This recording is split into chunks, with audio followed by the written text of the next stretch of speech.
विज्ञान भैरव तंत्र में ध्यान की कुल 112 विधियां बताई गई हैं, लेकिन 111 सांसों की एक ऐसी विधि है जो सबसे सरल, सबसे प्रभावी और मैनिफेस्टेशन के लिए सबसे उत्तम है। इतनी उत्तम कि सिर्फ स्वयं भी इस विधि का प्रयोग किया करते थे।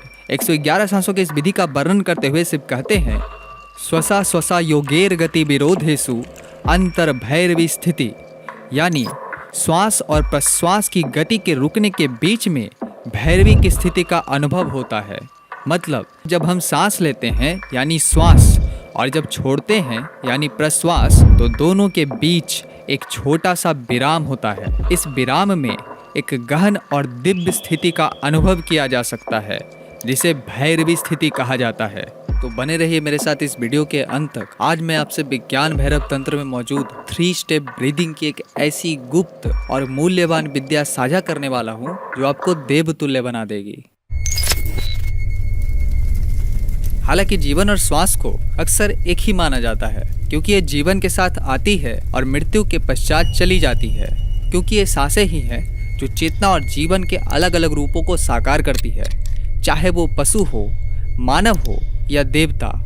जब सांसों में बदलाव आता है तो उसके अनुसार व्यक्ति का जीवन और चेतना भी बदल जाता है। जहाँ एक निम्न स्तर की सांस मानव को पशु बनाने में सक्षम है, वहीं एक उच्च स्तर की सांस पुरुष में दिव्यता भी जगा सकती है। जहाँ सांसें जितनी भारी और निम्न स्तर की होती है, वहाँ जीवन उतना ही बुरा और निम्न स्तर का होता है।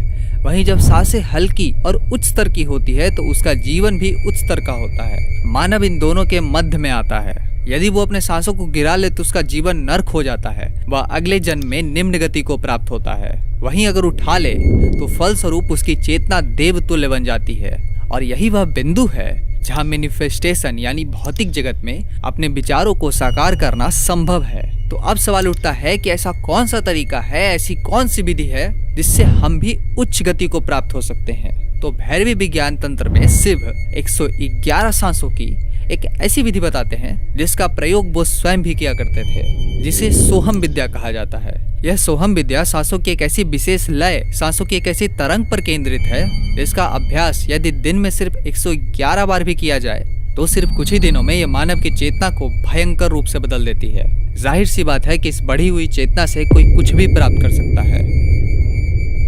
सोहम विद्या का प्राचीन इतिहास आज से लगभग 3.5 से 4 हजार साल पुराना है, जिसका प्रमाण हिंदू पौराणिक ग्रंथों जैसे वेदों और उपनिषदों में उल्लेखित है।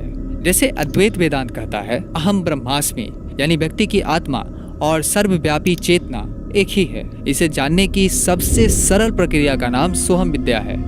जातस्य हि ध्रुवो मृत्युर्ध्रुवं जन्म मृतस्य च तस्मादपरिहार्येऽर्थे न त्वं शोचितुमर्हसि। भगवत गीता के इस श्लोक के अनुसार जो कोई जन्म लेता है उसके लिए मृत्यु निश्चित है, और जो कोई मर जाता है उसके लिए जन्म निश्चित है। लेकिन इसके बीच मानव में आत्मा नाम का एक ऐसा तत्व होता है जो ना तो जन्म लेता है और ना ही उसकी कभी मृत्यु होती है। जब हम शांति से बैठते हैं, आंखें बंद करते हैं और श्वास पर ध्यान केंद्रित करते हैं, तो हम मानसिक रूप से सोहम का जाप करते हैं, जिसका अर्थ है कि सो और हम की ध्वनि पर ध्यान केंद्रित करते हुए सांस लेने की प्रक्रिया के दौरान सोहम की ध्वनि को सुनना। इसका अभ्यास सांसों के एक विशेष लय पर केंद्रित है। अगर हम ध्यान दें तो प्रत्येक श्वास के साथ सो की ध्वनि गूंजती है और प्रत्येक सांस छोड़ने के साथ हम की ध्वनि गूंजती है। यह प्राचीन महामंत्र स्वयं भगवान शंकर का भी गुरु मंत्र था।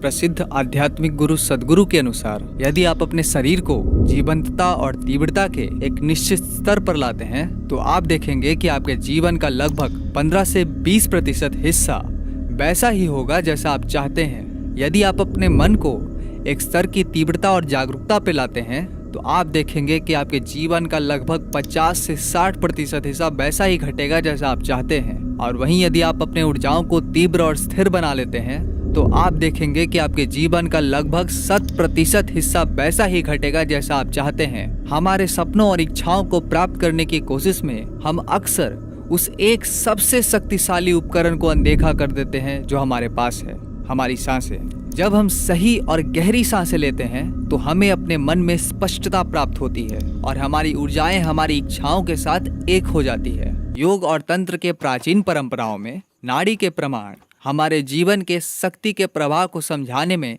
एक महत्वपूर्ण भूमिका निभाते हैं। इनमें से ईड़ा, पिंगला और सुषुम्ना सबसे महत्वपूर्ण है। ईड़ा और पिंगला ऊर्जा के दो चैनल हैं जो हमारे शरीर में विभिन्न स्थानों पर दौड़ते हैं। ईड़ा हमारी ऊर्जा के स्त्री पक्ष को दिखाता है, जैसे हमारा शरीर, हमारा मन, हमारी बुद्धि। वहीं पिंगला हमारी ऊर्जा के पुरुष पक्ष को यानी हमारी चेतना को दिखाता है, जैसे सुप्रीम कॉन्शियसनेस या जिन्हें शिव भी कहते हैं।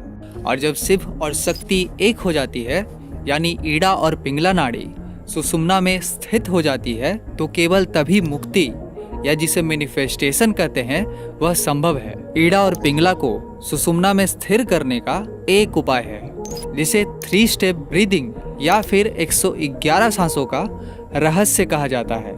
इसे हम एक उदाहरण से समझते हैं। बजरंगबली की यह तस्वीर ईड़ा और पिंगला नाड़ी के सुषुम्ना में स्थिर होने का एक बहुत ही बढ़िया उदाहरण है। जैसे भगवान राम का इस तस्वीर के ठीक दाईं ओर होना पिंगला नाड़ी के पक्ष को दर्शाता है जो हमारे भीतर के चेतना और पुरुषार्थ को जगाती है। वहीं सीता का बाईं ओर होना ईड़ा नाड़ी को दर्शाता है जो मन, बुद्धि और शरीर जैसे प्राकृतिक गुणों का प्रतीक है। अब हनुमान जी एक ऐसे योगी थे जिन्होंने अपने ईड़ा और पिंगला नाड़ी को सिद्ध कर लिया था। हनुमान चालीसा कहता है, अष्ट सिद्धि नवनिधि के दाता, अस्वर दिन जानकी माता। अष्ट सिद्धि जिसका अर्थ है अनिमा, महिमा, गणिमा, लघिमा, प्राकाम्य, ईसित्व, वसित्व और अंत में आता है कामा वसायिता। ये 8 की 8 सिद्धियां बजरंगबली के पास थी, जिसमें अणिमा का अर्थ होता है अपने शरीर को एक अणु के जितना छोटा कर लेना। महिमा मतलब अपने शरीर को विशाल कर लेना। गरिमा भारी होने की शक्ति है। लघिमा हल्का होने की। प्राकाम में किसी भी चीज को प्राप्त करने की शक्ति है। ईसित्व सृजन करने की शक्ति। वसित्व सभी चीजों को अपने बस में करने की शक्ति है। और आखिर में आता है कामा वसायिता यानी किसी भी इच्छा को पूरी करने की शक्ति। अगर आप ध्यान से देखें तो ये सारी की सारी सिद्धियां मैनिफेस्टेशन से जुड़ी हुई हैं। इन 8 सिद्धियों में से कुछ सिद्धियां जैसे अपनी इच्छा को पूरी करने की शक्ति या फिर सभी को अपने बस में करने की शक्ति ईड़ा और पिंगला नाड़ी को सुषुम्ना नाड़ी में व्यवस्थित करने से मिल सकती है। लेकिन सबसे पहले हमें ईड़ा, पिंगला और सुषुम्ना नाड़ी को गहराई से समझना होगा। ईड़ा नाड़ी। ईड़ा नाड़ी बाएं नथुने से जुड़ी होती है। इसे चंद्र नाड़ी भी कहा जाता है। यह नाड़ी ठंडक और शीतलता से संबंधित होती है और मानसिक शांति प्रदान करने में इसकी महत्वपूर्ण भूमिका है। पिंगला नाड़ी। पिंगला नाड़ी दाएं नथुने से जुड़ी होती है और इसे सूर्य नाड़ी भी कहा जाता है। यह नाड़ी गर्मी, ऊर्जा और सक्रियता से संबंधित है। सुषुम्ना नाड़ी। सुषुम्ना नाड़ी रीढ़ के हड्डी के मध्य में स्थित होती है और यह दोनों नाड़ियों को संतुलित करने और उच्च चेतना के लिए महत्वपूर्ण है। यह नाड़ी कुंडलिनी जागरण में प्रमुख भूमिका निभाती है। सुषुम्ना नाड़ी को सक्रिय करने का सबसे सरल तरीका है नाभि तक सांस भरना। ऐसी सांसें जो नाभि तक जाती है वो मूलधार, स्वाधिष्ठान, मणिपुर, अनाहत, विशुद्धि, आज्ञा और सहस्त्रार इन सभी 7 चक्रों में से एक ऐसी ऊर्जा का रिसाव करती है जो एक के बाद एक इन 7 चक्रों को सक्रिय कर देती है। इस ऊर्जा को प्राण ऊर्जा कहा जाता है जो हमारे सांसों में मौजूद होती है। जब सांसें नाभि तक नहीं जाती है, जब सांसें हल्की होती है, तब सांसों में उतनी ऊर्जा ही नहीं बन पाती जो हमारे 7 चक्रों को सक्रिय करे। इसीलिए 111 सांसों का रहस्य वो तरीका है जो हमारी सांसों को गहरा करने और इन सभी 7 चक्रों को सक्रिय करने में सहायक है। इसके लिए हमें अपनी पीठ के बल लेट जाना है, अपनी नाभि पर एक भारी किताब रख लेनी है और अपना हाथ सिर के पीछे रख लेना है। हर सांस के साथ किताब को ऊपर उठाएं, बिना अपने छाती को हिलाए। सुनिश्चित करें कि किताब का ऊपर उठना और गिरना स्पष्ट हो। प्रतिदिन 10 मिनट अभ्यास करें। धीरे धीरे अवधि बढ़ाते हुए आधे घंटे तक अभ्यास करें। एक बार इस तकनीक में निपुण होने के बाद इस क्रिया के दूसरे और तीसरे चरण में बैठने, खड़े होने और चलने में भी इसका अभ्यास करें। इसे अपने प्राकृतिक श्वास का तरीका बनाने का लक्ष्य रखें। दूसरा चरण, उद्देश्य पेट की श्वास के साथ छाती की श्वास को शामिल करना। विधि, अपनी पीठ दीवार को ना लगने दें और अब पहले चरण की तरह सांस लें। अब अपने हाथों को सिर के ऊपर उठाएं जब तक कि आपके हाथ की पीठ दीवार को ना छू ले। सांस छोड़ते समय अपने हाथों को नीचे करें। यह अभ्यास तब तक करें जब तक यह स्वाभाविक और अवचेतन ना हो जाए। अब वक्त है तीसरे चरण का। इस चरण को तभी शुरू करें जब पहले और दूसरे चरण में निपुणता हासिल हो। तीसरा चरण लय यानी रिदम, जो कि सांस विधि का सबसे महत्वपूर्ण चरण है। उद्देश्य श्वासों में एक लयबद्ध पैटर्न स्थापित करना। पहले और दूसरे चरण के तकनीकों को मिलाएं, एक प्राकृतिक लय स्थापित करने का लक्ष्य रखें, जिससे शारीरिक और मानसिक स्वास्थ्य में सुधार होगा।